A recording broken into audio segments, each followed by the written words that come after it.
ഇപ്പൊ full A plus കിട്ടിയിട്ടുണ്ട്. ഇനിയിപ്പോ അടുത്ത് നോക്കണം. ഫുൾ എ പ്ലസ്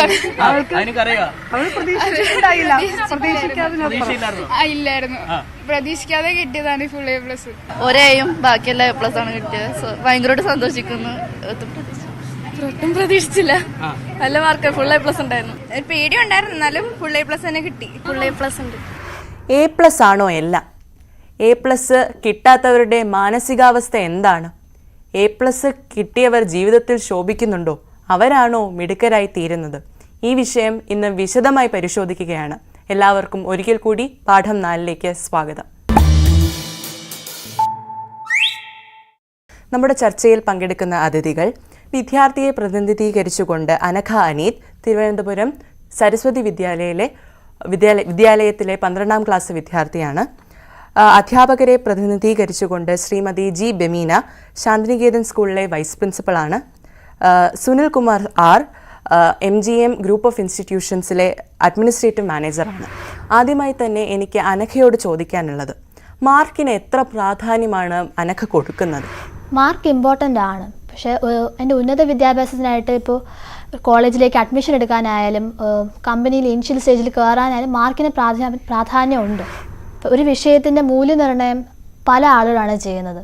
അപ്പോൾ ആ മാർക്കിൽ വ്യത്യാസം വരാൻ ചാൻസ് ഉണ്ട്.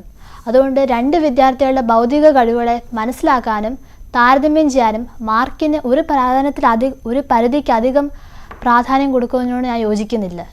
ഓക്കെ അനഘ, മാർക്കാണോ എല്ലാം? ഒരു കടലാസാണോ ഒരു കുട്ടിയുടെ ഫ്യൂച്ചർ നിർണ്ണയിക്കേണ്ടത്? കുട്ടികൾ പരീക്ഷ ഏത് കണ്ണോടെയാണ് കാണേണ്ടത്? ബെമീന മാമിനോടാണ് ഈ ചോദ്യം എനിക്ക് ചോദിക്കാനുള്ളത്.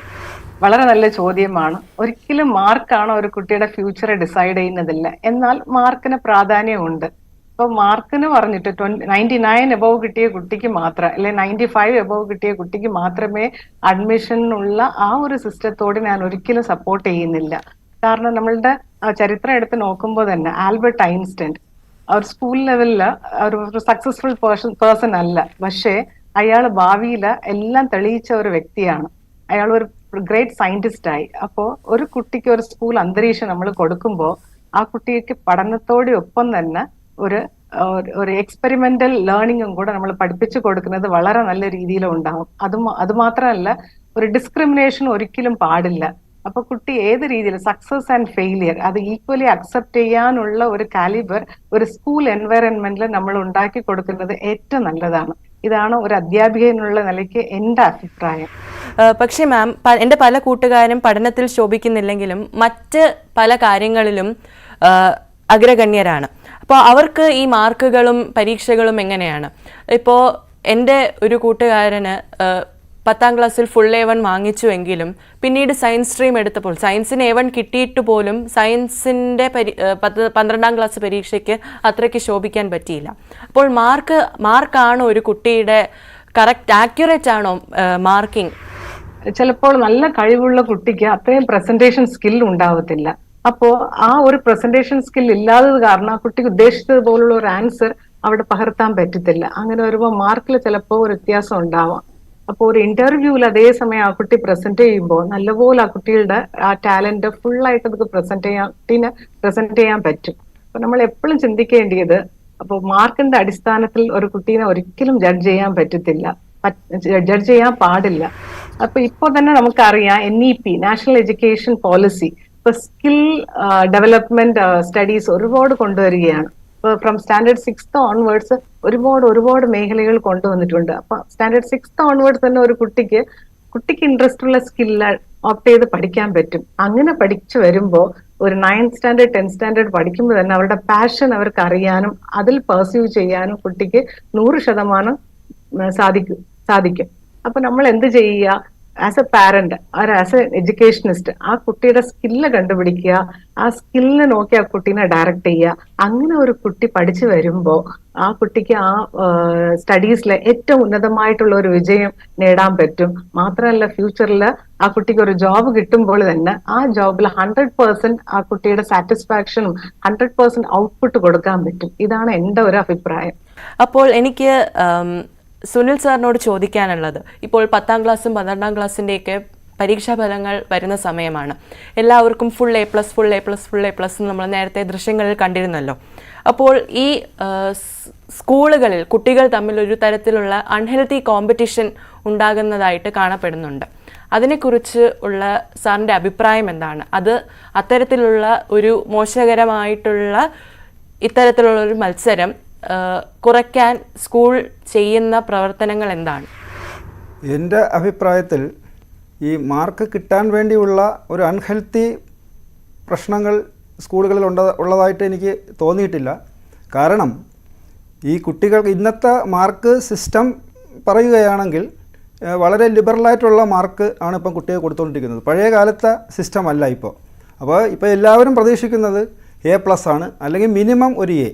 ഈ രീതിയിലാണ് ഇപ്പോഴത്തെ വിദ്യാഭ്യാസത്തിൽ നടക്കുന്ന കാര്യങ്ങളെന്ന് പറയുന്നത്. അപ്പോൾ ഈ A+ മാത്രം വാങ്ങിയ കുട്ടികളെ ഉയർത്തിക്കൊണ്ട് വരികയും ബാക്കി കുട്ടികളെ താഴ്ത്തി കെട്ടുന്ന ഒരു പ്രവണത ഉണ്ടതായിട്ട് എനിക്ക് തോന്നിയിട്ടില്ല. കാരണം ഈ A+ വാങ്ങുന്ന കുട്ടികൾ ഉന്നത പഠനത്തിലേക്ക് പോകുമ്പോൾ ചിലപ്പോൾ അവർ മാർക്ക് കുറഞ്ഞു വരുന്നതായിട്ട് കാണുന്നുണ്ട്. അതേപോലെ തന്നെ ഈ A+ കിട്ടാത്ത കുട്ടികൾ സമൂഹത്തിൻ്റെ പല ഉന്നത മേഖലകളിലും നല്ല ജോലികളിലേക്ക് പ്രവേശിച്ച് പോവുകയും ചെയ്യുന്നുണ്ട്. അതുകൊണ്ട് ഒരു മാനദണ്ഡമായി കാണണ്ട എന്നാണ് എൻ്റെ വ്യക്തിപരമായ അഭിപ്രായം. Okay sir.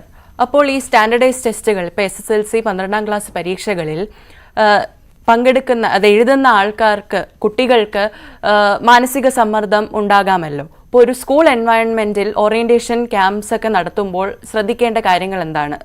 ഒരു സ്കൂൾ ശ്രദ്ധിക്കുന്ന കാര്യങ്ങൾ എന്താണ്?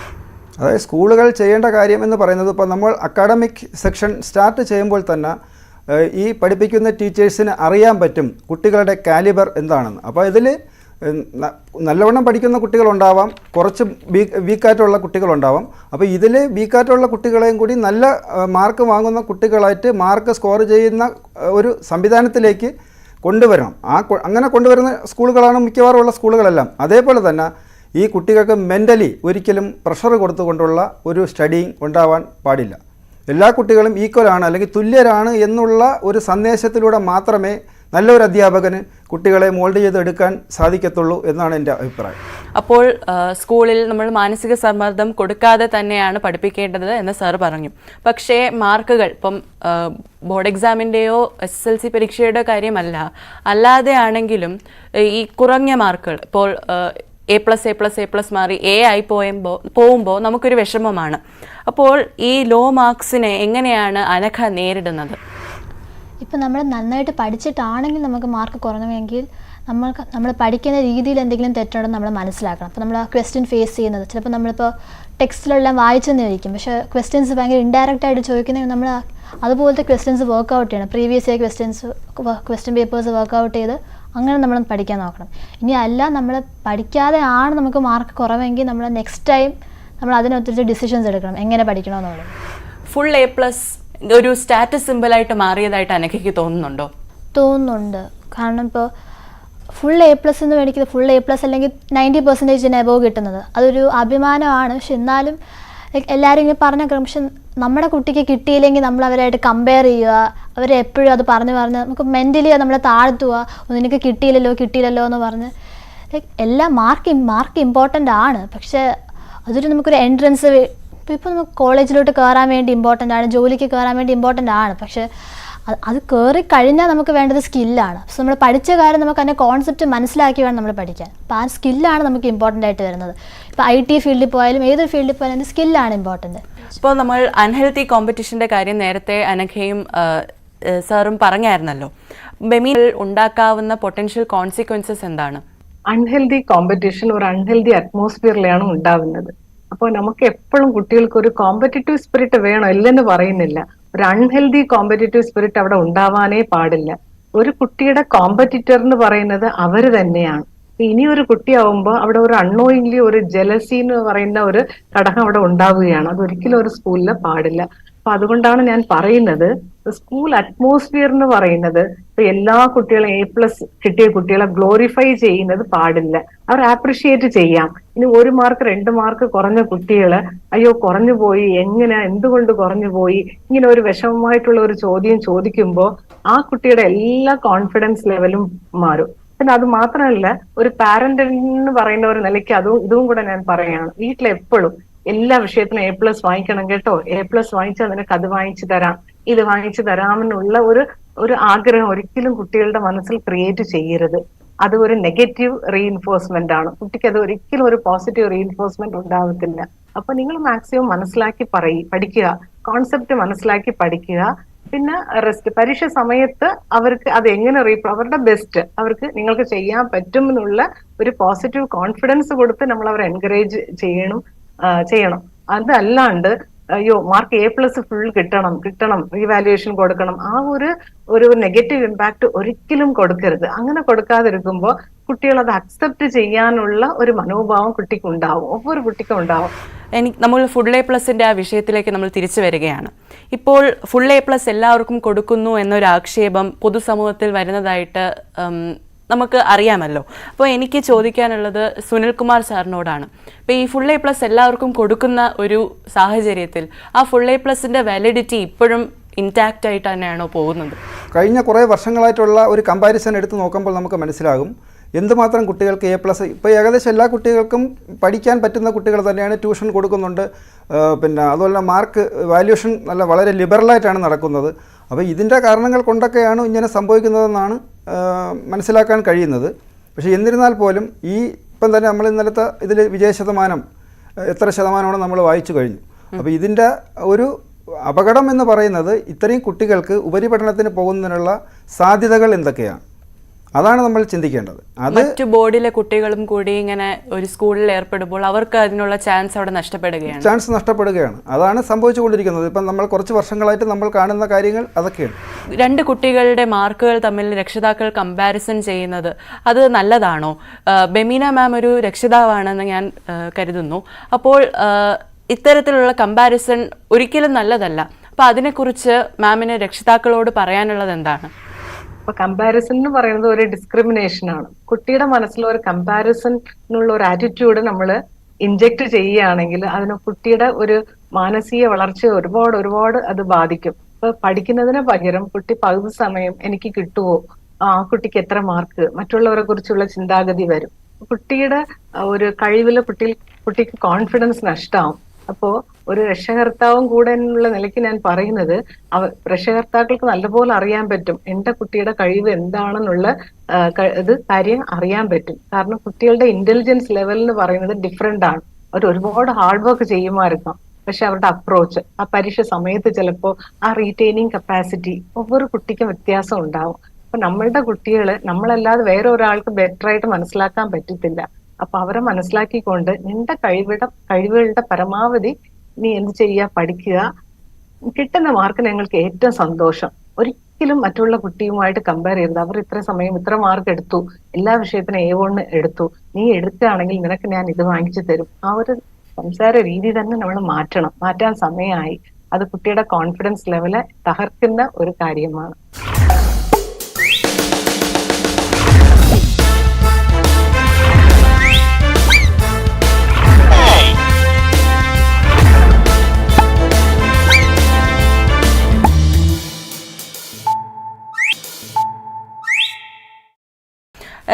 ഇപ്പോൾ ഈ SSLC പരീക്ഷ, അനഘയുടെ കാര്യങ്ങൾ പറയുകയാണെങ്കിൽ ബോർഡ് എക്സാമിൽ നല്ല ഉന്നത മാർക്ക്, എല്ലാത്തിനും A1 അല്ലെങ്കിൽ ഫുൾ A+ വാങ്ങിക്കണം എന്നുള്ളത് എല്ലാ സൈഡിൽ നിന്നും ഇപ്പം സഹപാഠികളിൽ നിന്നാണ് ആകട്ടെ, രക്ഷകർത്താക്കളിൽ നിന്നാകട്ടെ, ഇപ്പം ടീച്ചേഴ്സിൻ്റെ നിന്നാകട്ടെ, ഇങ്ങനെ സമ്മർദ്ദം വരുന്നുണ്ട്. അത്തരത്തിലുള്ള മാനസിക സമ്മർദ്ദം എങ്ങനെയാണ് അനഘ ഹാൻഡിൽ ചെയ്യുന്നത്? ഇത്തരത്തിലുള്ള ഉപദേശങ്ങളും അഡ്വൈസുകളും ഒക്കെ നല്ലതായിട്ടാണോ അതോ ചീത്തയായിട്ടാണോ എടുക്കുന്നത്? നല്ലതായിട്ട് തന്നെയാണ് എടുക്കുന്നത്.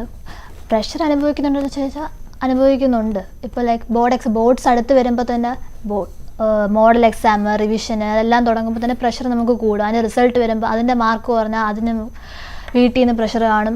ഇതെല്ലാം പ്രഷർ അനുഭവിക്കുന്നുണ്ട്. അപ്പോൾ നമുക്ക് ചെയ്യാന്ന് വെച്ചാൽ പഠിക്കുകയാണ് അതിന് ചെയ്യുക. ഒരു ടൈം ടേബിൾ ഫിക്സ് ചെയ്യുക.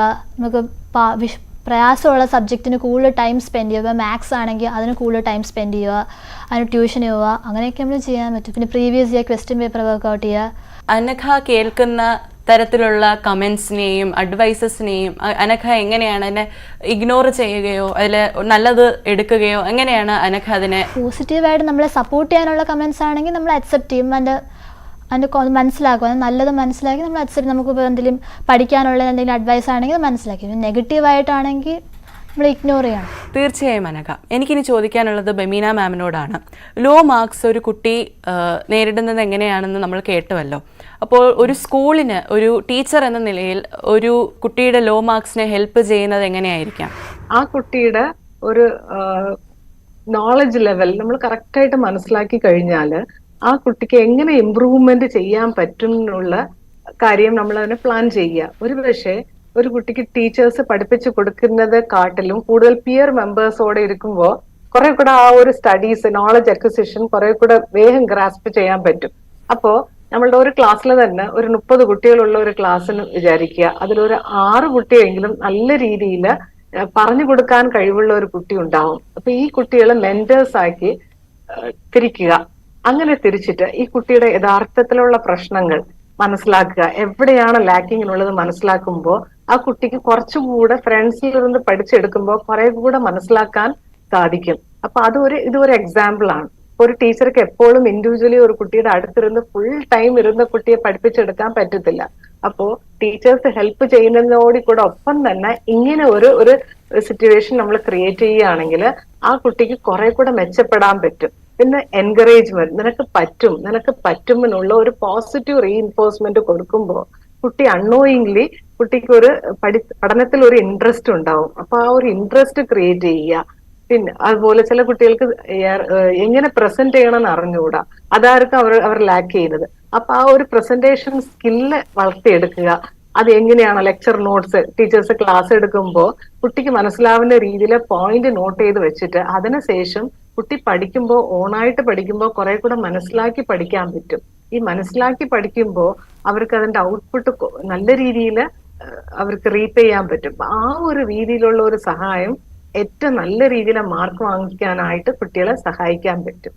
ഓക്കെ ബമീന മാം, അപ്പോൾ നമ്മൾ നമ്മുടെ ഡിസ്ട്രാക്ഷൻസ് മാറ്റി നമ്മുടെ ഫ്രണ്ട്സുമായിട്ട് നമ്മൾ ഇടപെടുന്ന നമ്മൾ ഒരുമിച്ച് ഇന്ന് പഠിക്കുമ്പോൾ നമുക്ക് കുറച്ചും കൂടെ ഹെൽപ്പാവും. ഇപ്പോൾ നമ്മൾ ലോ മാർക്സ് ചെയ്യുമ്പോൾ നമുക്ക് പേഴ്സണലി ടീച്ചേഴ്സിനോട് സംസാരിച്ച് നമ്മുടെ കറക്റ്റ് നമുക്ക് പോയത് എവിടെയാണ്, നമുക്ക് നമ്മുടെ വീക്ക് പോയിന്റ് എവിടെയാണെന്ന് ടീച്ചേഴ്സിനോട് സംവദിച്ച് നമ്മൾ മനസ്സിലാക്കണമെന്ന് ബമീന മാം പറഞ്ഞു. ഇപ്പോൾ ഫുൾ A+ കിട്ടുന്ന ഒരു വ്യക്തിയാണോ ജീവിതത്തിൽ ശോഭിക്കുന്നത്? എനിക്ക് സുനിൽ കുമാർ സാറിനോടാണ് ഇത് ചോദിക്കാനുള്ളത്. ഇന്നത്തെ കുട്ടികൾക്ക് A+ വാങ്ങിയില്ല എങ്കിൽ പോലും അവർ എന്തായി തീരണമെന്നുള്ള ഒരു വിഷൻ ഇന്നത്തെ കുട്ടികൾക്കുണ്ട്. അതായത് ഞാനിപ്പോൾ ഓർമ്മിക്കുന്ന ഒരു കാര്യം, നമ്മുടെ doctor APJ Abdul Kalam sir പറഞ്ഞതുപോലെ സ്വപ്നം കാണാൻ പഠിക്കൂ എന്ന് പറഞ്ഞതുപോലെ ഇന്ന് ഒരുപാട് കുട്ടികൾക്ക് സ്വപ്നങ്ങളുണ്ട്. ഞാൻ എന്തായി തീരണം എന്നുള്ള സ്വപ്നങ്ങളുമായിട്ടാണ് ഓരോ കുട്ടിയും പഠിക്കുന്നത്. അപ്പോൾ ആ പല കുട്ടികളുടെയും മാനസികാവസ്ഥ എന്ന് പറഞ്ഞാൽ ഇത്ര % മാർക്ക് വാങ്ങിയില്ലെങ്കിൽ പോലും ഞാൻ ഇന്ന രീതിയിൽ എത്തിച്ചേരും എന്നുള്ള ഒരു വിശ്വാസം ഒരുപാട് കുട്ടികൾ വച്ച് പുലർത്തുന്നുണ്ട്. അങ്ങനെ കയറിപ്പോകുന്ന ഒത്തിരി കുട്ടികൾ ഇന്ന് നമ്മുടെ സമൂഹത്തിൽ ഉണ്ടും താനും. അതുകൊണ്ട് മാർക്ക് ഒരു മാനദണ്ഡമായിട്ട് എല്ലാ കുട്ടികളൊന്നും എടുക്കുന്നില്ല. മാത്രമല്ല ഈ മിക്കവാറുമുള്ള ഈ പ്രത്യേകിച്ച് ബോയ്സിനെ കുറിച്ച് പറയുകയാണെങ്കിൽ അവർക്ക് ഈ എക്സാം അടുത്ത് വരുമ്പോൾ ഒരാഴ്ചയൊക്കെ ഇരുന്നാണ് പഠിച്ചവർ മാക്സിമം മാർക്ക് സ്കോർ ചെയ്യുന്നത്. അപ്പോൾ ഇങ്ങനെയുള്ള കുട്ടികളും നമ്മുടെ സമൂഹത്തിലുണ്ട്. അപ്പോൾ ഇവർക്കെല്ലാം എന്തായി തീരണം അല്ലെങ്കിൽ എവിടെ ആയി തീരണം എന്നുള്ള ഒരു ചിന്താഗതി ഉണ്ട്. പിന്നെ ഇപ്പോൾ ഇനി ഇൻ ഫ്യൂച്ചറിൽ ഞാൻ മനസ്സിലാക്കുന്ന ഒരു കാര്യം എന്ന് പറയുമ്പോൾ ഈ +1 +2 അല്ലെങ്കിൽ 10th +1 +2 കഴിഞ്ഞതിന് ശേഷം നമ്മുടെ കേരളത്തിലെ സർവകലാശാലകളിൽ പഠിക്കാൻ കുട്ടികളെ കിട്ടാത്ത ഒരു സാഹചര്യം ഇൻ ഫ്യൂച്ചറിൽ ഉണ്ടാവാൻ സാധ്യതയുണ്ട്. കാരണം എല്ലാ കുട്ടികൾക്കും മറ്റു സ്റ്റേറ്റുകളിൽ അല്ലെങ്കിൽ വിദേശ രാജ്യങ്ങളിൽ പോയി ഉപരിപഠനം നടത്തുന്നതോടൊപ്പം അവിടെ സെറ്റിൽമെൻ്റ് ആകുന്നതിന് വേണ്ടിയുള്ള താല്പര്യങ്ങളാണ് പല കുട്ടികളും ഇപ്പോൾ പ്രകടിപ്പിച്ചുകൊണ്ടിരിക്കുന്നത്. അതിനുള്ള ധാരാളം ഉദാഹരണങ്ങൾ എനിക്കറിയാം. അതുകൊണ്ട് ഈ മാർക്ക് എന്ന് പറയുന്നത് ഒരു മാനദണ്ഡമല്ല. പക്ഷേ ഈ മാർക്കിൻ്റെ അടിസ്ഥാനത്തിൽ കുട്ടികളെ കാറ്റഗറൈസ് ചെയ്യുന്നതിനോട് എനിക്ക് യോജിപ്പും ഇല്ല. ഇപ്പോൾ സാർ പറഞ്ഞു ഓരോ കുട്ടികളുടെയും എക്സാംസിനോടുള്ള പെർസെപ്ഷൻ ഡിഫറെൻ്റ് ആണ്. അപ്പോൾ അനഘ എങ്ങനെയാണ് എക്സാമിനെ, ഏത് കണ്ണോടെയാണ് അനഘ എക്സാമിനെ കാണുന്നത്? നമ്മൾ പഠിച്ച കാര്യങ്ങൾ ചോദിക്കുന്നു. നമ്മളൊരു വർഷം മൊത്തം സ്കൂളിൽ പഠിച്ച കാര്യങ്ങൾ പേപ്പറിൽ ചോദിക്കുന്നതാണ് ഒരു എക്സാം എന്ന് പറയുന്നത്. അപ്പോൾ അതിനകത്ത് നമ്മൾ എങ്ങനെ പെർഫോം ചെയ്യുന്നു വെച്ചാൽ നമ്മൾ പഠിച്ചതിന് അനുസരിച്ചിരിക്കും. അതിലുപരി ഒരു എക്സാമിൻ്റെ മാർക്ക് എന്ന് പറയുന്നത് നമുക്ക് ഇപ്പോൾ 12th ആണെങ്കിൽ നമുക്ക് കോളേജിലോട്ട് കയറാൻ ഇമ്പോർട്ടൻസ് ആണ്. പക്ഷേ ചില കോളേജിലൊക്കെ എൻട്രൻസ് ഉള്ളതുകൊണ്ട് അതിന് അത്രയ്ക്ക് വാല്യൂ ഇല്ല. പിന്നെ 10th ആണെങ്കിൽ നമുക്ക് അടുത്ത 11th സ്ട്രീം അനുസരിച്ച് സ്കൂൾ മാറ്റുന്നതിന് ഇമ്പോർട്ടൻസ് ആണ്. അല്ലാതെ ഈ മാർക്കിന് കൂടുതൽ ഇമ്പോർട്ടൻസ് ഞാൻ കൊടുക്കാറില്ല. ഇപ്പം നമ്മൾ സമ്മർദ്ദത്തിൻ്റെ കാര്യം പറഞ്ഞു. മാം പറഞ്ഞ ഒരു ചോദ്യത്തിൻ്റെ നിന്നാണ് ഞാൻ തുടങ്ങുന്നത്. മാതാപിതാക്കൾ ഇങ്ങനെ കുട്ടികൾക്ക് കുറേ സമ്മർദ്ദം കൊടുക്കുന്നുണ്ട്. ഇപ്പോൾ ബോർഡ് എക്സാമിനാണെങ്കിലും SSLC പരീക്ഷയ്ക്കാണെങ്കിലും ഇത്ര ശതമാനം കിട്ടണമെന്ന് ഒരു സമ്മർദ്ദം ആ കുട്ടിക്ക് കൊടുക്കുന്നുണ്ട്. മാതാപിതാക്കൾ കൂടാതെ ബന്ധുക്കളും ഇങ്ങനെ കൊടുക്കുന്നുണ്ട്. ഞാൻ ഇത് പ്രതീക്ഷിക്കുന്നുണ്ട് കേട്ടോ, ഞാൻ ഇത്രയും മാർക്ക് പ്രതീക്ഷിക്കുന്നുണ്ട്, നിനക്കത് കിട്ടണം എന്നൊക്കെ പറഞ്ഞ് കുട്ടിക്ക് ഒരു തരത്തിലുള്ള പ്രഷർ കൊടുക്കുകയാണ്. ഇത്തരത്തിലുള്ള എൻവയൺമെൻറ്റിനോട്, അത്തരത്തിലുള്ള വ്യക്തികളോട് മാമിന് പറയാനുള്ളത് എന്താണ്? ആസ് എ പാരന്റ് എനിക്ക് പറയാനുള്ളത്, നമ്മൾ കുട്ടികളുടെ കഴിവുകളെ ബിലീവ് ചെയ്യുക, അവരുടെ സ്കില്ല് മനസ്സിലാക്കി വേണം നമ്മൾ അവർക്ക് സപ്പോർട്ട് കൊടുക്കേണ്ടത്. ഒരിക്കലും അവരിൽ നിന്ന് കൂടുതൽ എക്സ്പെക്ടേഷൻ പാടില്ല. എന്നാൽ അവരെ നമ്മൾ എൻകറേജ് ചെയ്യണം, അത് ഏറ്റവും അത്യാവശ്യമാണ്. അവരെ മോട്ടിവേറ്റ് ചെയ്യുക, ഒരു പോസിറ്റീവ്, ഒരു പ്രൊഡക്റ്റീവ് അറ്റ്മോസ്ഫിയർ, ലേണിംഗ് അറ്റ്മോസ്ഫിയർ വീട്ടിലായാലും അവർക്ക് ആ ഒരു സാഹചര്യം ഉണ്ടാക്കി കൊടുക്കുക. നെവർ കമ്പയർ, അവരുടെ പിയർ മെമ്പേഴ്സുമായിട്ട് കമ്പയർ ചെയ്യരുത്. എന്നാൽ അവർക്ക് എപ്പോഴും അവർക്ക് മനസ്സിലായില്ല എന്തെങ്കിലും അവർ പറയുകയാണെങ്കിൽ അത് ആ സെൻസിൽ മനസ്സിലാക്കിക്കൊണ്ട് അതിൽ ഏത് രീതിയിൽ നിങ്ങൾക്ക് സപ്പോർട്ട് ചെയ്യാൻ പറ്റുമോ ആ രീതിയിലുള്ള ഒരു സപ്പോർട്ട് അവർക്ക് കൊടുക്കുക. എനിക്കിനി ചോദിക്കാനുള്ളത് സുനിൽകുമാർ സാറിനോടാണ്. ഇപ്പോൾ ഈ കുട്ടികൾ ഒരു തരത്തിലുള്ള വേർതിരിവ് കാണപ്പെടുന്നുണ്ടോ? പഠിക്കുന്ന കുട്ടി, പഠിക്കാത്ത കുട്ടി, അങ്ങനെ രീതിയിൽ ഒരു തരത്തിലുള്ള ഡിഫറൻഷിയേഷൻ കാണുന്നുണ്ടോ? പിന്നെ എക്സ്ട്രാ കരിക്കുലർ ആക്ടിവിറ്റീസിന് പോലും പഠിക്കുന്ന ഈ കുട്ടി പോകട്ടെ അല്ലെങ്കിൽ ആ കുട്ടി പോകണ്ട എന്നുള്ള രീതിയിലുള്ള ഡിഫറൻഷിയേഷൻ കാണുന്നുണ്ടോ സ്കൂളുകളിൽ? ഈ 10th 12th എത്തുമ്പോൾ മാത്രം ഈ കുട്ടികളെ പിടിച്ചിരുത്തി പഠിപ്പിക്കുന്ന ഒരു സമ്പ്രദായത്തിൽ മാറ്റം വരുത്തേണ്ടതായിട്ടുണ്ട്. നമ്മൾ ആദ്യം തൊട്ടേ, അതായത് 5ാം ക്ലാസ് തൊട്ട് തന്നെ ഈ കുട്ടികൾക്ക് മെൻ്റലി ആൻഡ് ഫിസിക്കലി നമ്മൾ വളരെയധികം റിലാക്സേഷൻ കൊടുത്ത് അവരെ പഠിപ്പിച്ച് കൊണ്ട് വന്നു കഴിഞ്ഞാൽ അവരെല്ലാം ഏകദേശം ഒരേ കാറ്റഗറൈസ് ചെയ്ത് നമുക്ക് കൊണ്ടുപോകാൻ പറ്റും എന്ന് ആണ് ഞാൻ മനസ്സിലാക്കുന്നത്. ഒരു 60% അക്കാഡമിക്സും 40% എക്സ്ട്രാ കരിക്കുലർ ആക്ടിവിറ്റീസും. ഇപ്പോൾ ഫുട്ബോളിൽ താല്പര്യമുള്ള കുട്ടികളുണ്ടാവാം, സ്വിമ്മിങ്ങിൽ താല്പര്യമുള്ള കുട്ടികളുണ്ടാവാം, ക്രിക്കറ്റിൽ താല്പര്യമുള്ള കുട്ടികളുണ്ടാവാം. ഇങ്ങനെ പല തരത്തിലുള്ള ഈ ടേസ്റ്റ് ആൻഡ് പ്രിഫറൻസ്, കുട്ടികളുടെ ടേസ്റ്റ് ആൻഡ് പ്രിഫറൻസ് നോക്കി അവരെ അതിലും കൂടെ ഒന്ന് മോൾഡ് ചെയ്ത് അതോടൊപ്പം തന്നെ പഠിത്തത്തിൻ്റെ ഇമ്പോർട്ടൻസും കൂടി മനസ്സിലാക്കി ഒരു കൗൺസിലിംഗ് സെക്ഷൻ പോലെ കൊണ്ടുവന്ന് കഴിഞ്ഞാൽ അവർക്ക് വളരെയധികം മാറ്റം നമുക്കുണ്ടാക്കിയെടുക്കാൻ കഴിയുമെന്ന് പല സ്കൂളുകളും തെളിയിപ്പിച്ചു കഴിഞ്ഞിട്ടുണ്ട്. A+നെ ഏത് കണ്ണോടെ കാണണമെന്നും സ്റ്റാൻഡർഡൈസ് ടെസ്റ്റുകൾ, ഇപ്പോൾ SSLC പരീക്ഷയാണെങ്കിലും 12ാം ക്ലാസ് പരീക്ഷയാണെങ്കിലും ഞാൻ എങ്ങനെ അതിനെ വ്യൂ ചെയ്യണമെന്നും ഞാൻ മനസ്സിലാക്കി.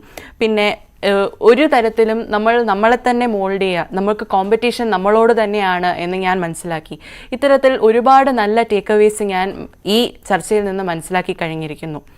നിങ്ങൾക്കും ഈ ചർച്ച ഉപകാരപ്രദമാണെന്ന് വിശ്വസിക്കുന്നു. ഈ ചർച്ചയിൽ പങ്കെടുത്ത Shrimati G. Bebina ma'am, vice principal Shantiniketan school, Sunilkumar sir, MGM group of institutions administrative manager, പിന്നെ വിദ്യാർത്ഥിയായ അനഘ അനീത്, സരസ്വതി വിദ്യാലയം സ്കൂളിലെ സ്റ്റുഡൻറ്റ് എന്നിവരോട് നന്ദി പറഞ്ഞുകൊണ്ട് ദിസ് ഇസ് അദ്വൈതസ് സൈനിങ് ഓഫ്.